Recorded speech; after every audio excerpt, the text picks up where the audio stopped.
Hello YouTube, I'm back. It's me, Nikki Love Vlogs. I'm really sorry I wasn't very well for a little bit there, so I could do videos, but yeah, you don't want to see me being ill and on a video, it's not good. But today, I'm going to do something different.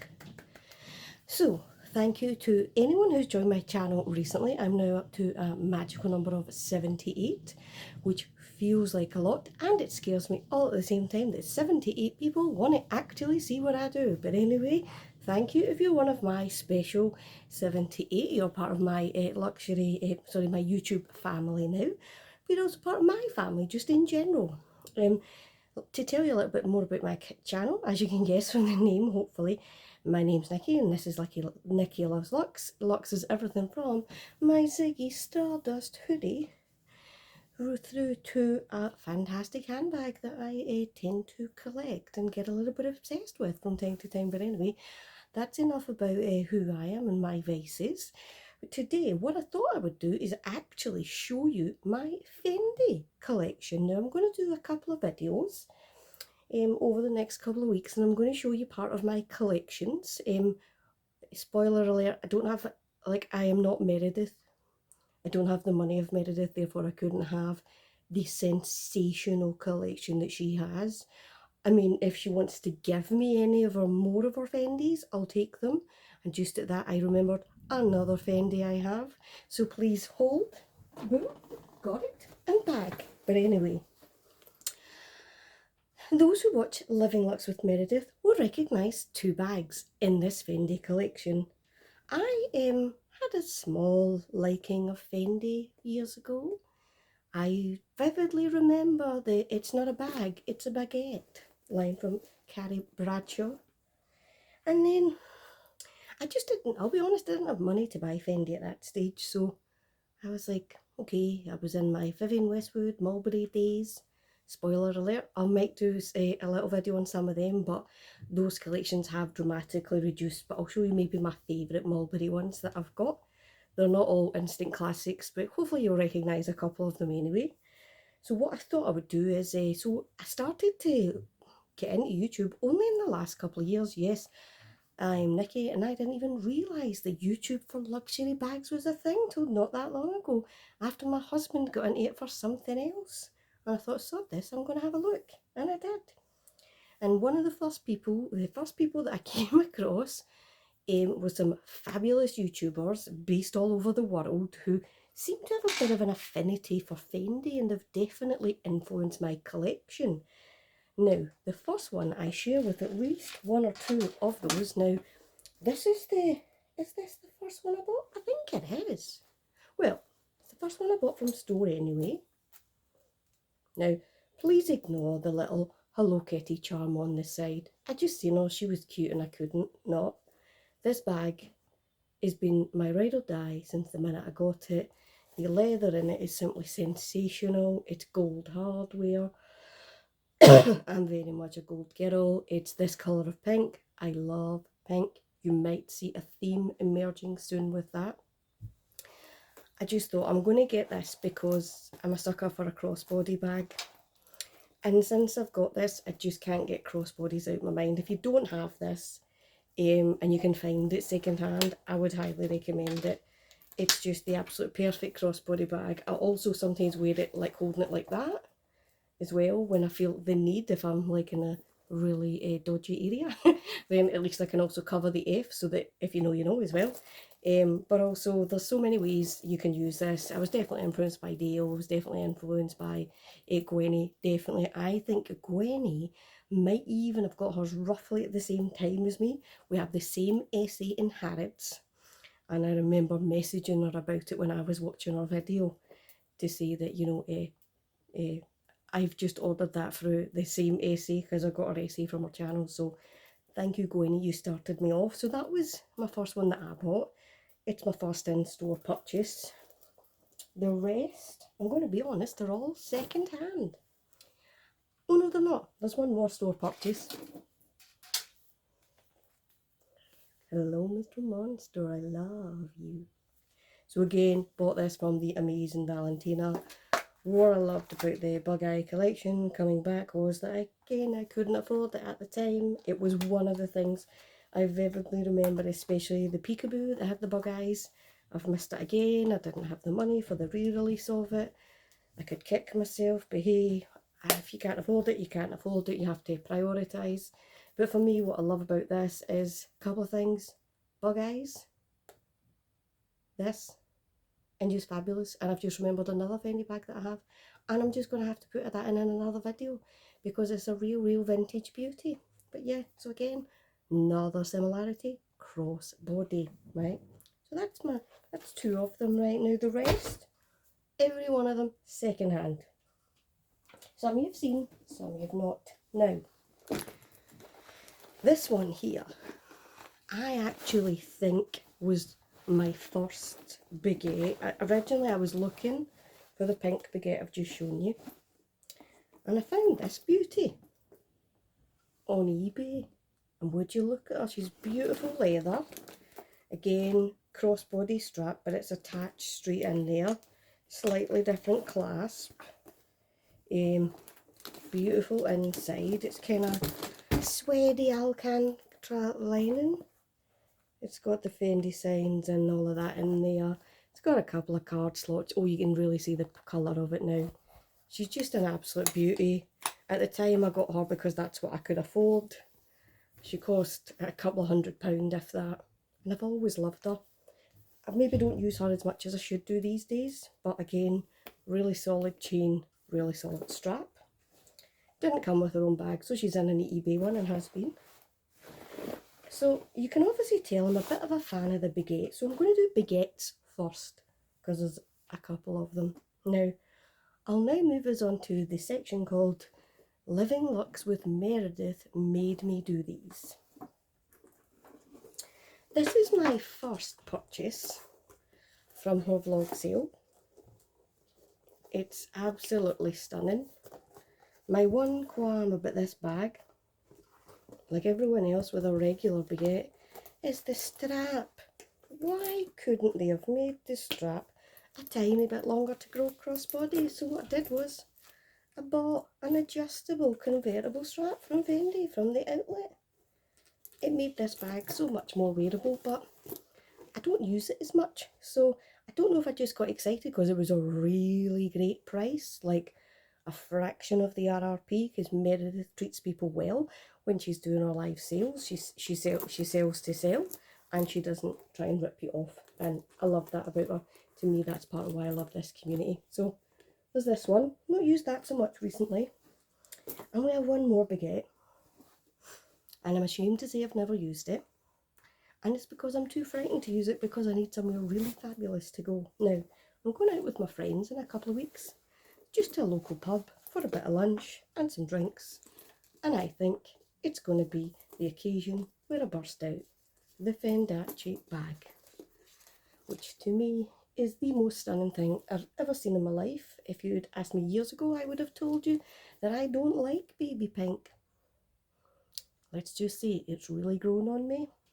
Again, only problem with this is it doesn't have crossbody, but to be perfectly honest, I don't care because that handle is great and it can nearly fit even with my hoodie.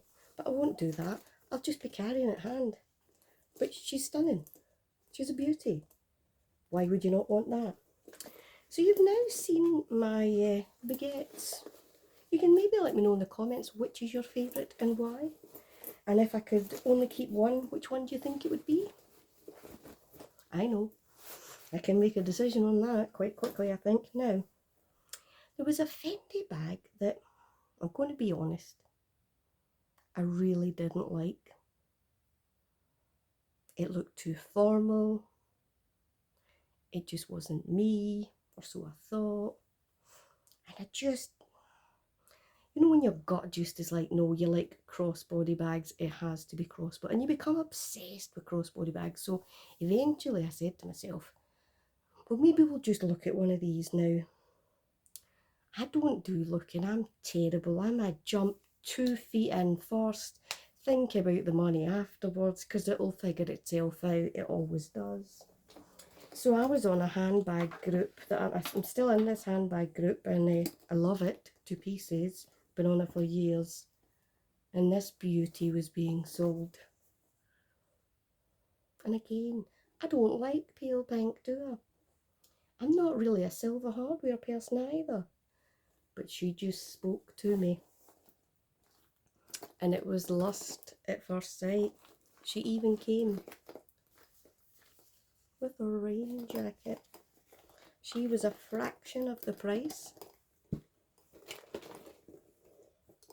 She still has her strap, like I've said. It's rolled in there because I've not used it for a couple of weeks anyway. And yeah, I simply had to buy her, and I did. And I've never been more grateful that I did, because she's fabulous. She has wonderful feet. She's a great weight. She goes crossbody on me. She sits a bit higher up than I would like, but hey, that's what losing weight is all about, isn't it? So for me, she became the first peekaboo love of my life. And yeah, to say as soon as I got her, the addiction started. She's the first of my 3 peekaboos. And then I came across this one for a steal of a price. And you know I love this colour. You know I love gold hardware. And you know she is just sensational. She's even pink in here too. I couldn't not take her. She was an absolute bargain as well. And yeah, it's safe to say that it was total love as soon as she arrived. And I had her in a pile in my room earlier, and I was considering selling her. Yeah, let's just say I woke myself up and remembered why I love this bag. She ain't going nowhere. It's love. So anyway, so there's my next one. And you definitely know my final one that I have to share with you on today's video, because I've unboxed it for you on this channel.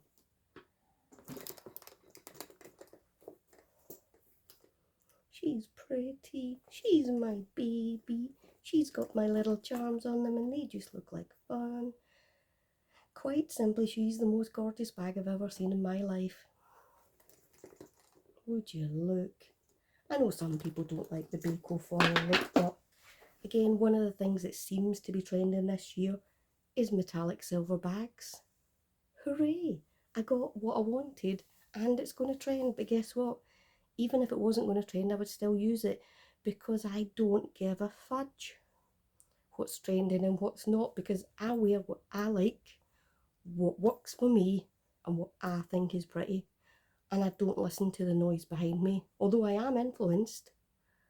If everyone is wearing, for example, I'm trying to think of a trend that does not suit me, or some that I would never do, like assless chaps. I mean, I would never do that to the world, because to be quite honest, my hubby barely sees my arse, never mind you guys seeing it or the rest of the world. It's just not happening. You know, sometimes you actually have to draw a line somewhere and say, that would not suit me, therefore it shall not be worn. Bodycon dresses, that's another one. I might have got away with that when I was about 16 or 17, but I certainly don't now. So, you know, I'm very much about, yes, things might be trendy, but I would rather actually wear things that suit me, things that I like, and things that work in my wardrobe. So for me, this is my fabulous Fendi collection. Now, to give you an idea of how I funded my Fendi collection, because I don't have an unlimited source of funds, I actually sold the 2 Chanel bags I owned. They never sat right with me. I loved them, don't get me wrong, they were both beautiful. One in particular that I think it will haunt me probably for the rest of my life. It was a classic flap. It had pearls sewn on it. It was like Karl Lagerfeld's last collection. It was stunning, but I just didn't feel comfortable wearing it because of the amount of money that it cost, which is ironic, because I think I paid more for this than I did for that classic flap. But for me, it became obvious that if I wanted to keep buying bags and continuing my love affair with them, I had to actually sell some things to fund them, and that's what I do. So I'll never hide that from you guys out there, because if I see something that I really like, then that's how I get around it. Don't get me wrong, right now I debate bags all the time that I've bought. I debate my Hermes Evelyn all the time. I've not used it yet, but the weather's been awful in Glasgow, so it's not exactly the time of year to wear it. And I figure if I decide I don't like it, it's not a disaster. Sometimes you have to try these things to see how they work. And by trying it, that can even be in your house. So for me, I suppose the big learn was, although I might think Chanel is lovely, I don't think their prices are lovely. And I was in danger of getting sucked into that world. And yeah, it's not me. I'm not that person. Whereas Fendi, and I would say Loewe, Vivienne Westwood, and Mulberry all have some, well, maybe Mulberry less so, have some things in common. They're a bit more edgy, they're a bit more cool, they're a bit more nonconformist, they're a bit more fun. And for me, I like to express myself through my luxury bags, partially. So, you've now seen my Fendi collection. I'll find that hobo and I'll bring it out. It is a hobo. It is in the, God, what's that called? Oh, Zucca print. Sorry, menopause brain. Yeah, again, it just strikes all the time when you least expect it. But yeah, again, an absolute bargain bag. It cost me less than £300. Got it on Vestiaire Collective. But yeah, all of those, the sale of all of those two Chanel bags, paid for all of these practically. I did sell something else to help with that, but to me that goes to show that you can have this one bag that you think, oh, if I have that bag I'll be happy and it'll make my life complete and I won't need another one. Truth is, it won't, unless it's something you really, really, really check before you buy. So that's the moral of today's story, I suppose. Check before you buy. Make sure it's not just lust, it's love. Consider the practicalities, but also consider how you can have fun wearing it too. So, what you'll see over my next couple of YouTube videos are, like I said, I'll do one of my Mulberry bags next. There's not too many of them, but there's a bit of a theme with some of them. And then, if I can find the time, I will do one of my Coach bags. Again, maybe 8 or 9. You know, that way when you say you've got a certain number of a bag and then you look through your cupboard and you go, oh sugar, I've got a lot more. And that's literally what's happened. As I've been over the weekend, I was doing a spring clear out and it was like 3 bags of clothes for the charity shop, 2 bags of stuff to go to my lady who sells my second hand my bags and things for me. So for me I was like, oops. So you know, sometimes at this time of year you have to think of, do I really need all of them? Do I need 3 peekaboos? No, but I've got 3 different ones. That's the difference. So let's see what ones manage to survive this. We'll see how it goes. But yeah, thanks so much for watching today and for watching all of my videos. It's really, really appreciated. Hope you have a lovely evening or afternoon, whatever time of the day it is, wherever you are in the world. And I hope to see you all again in my next one. Take care, everyone. Bye bye.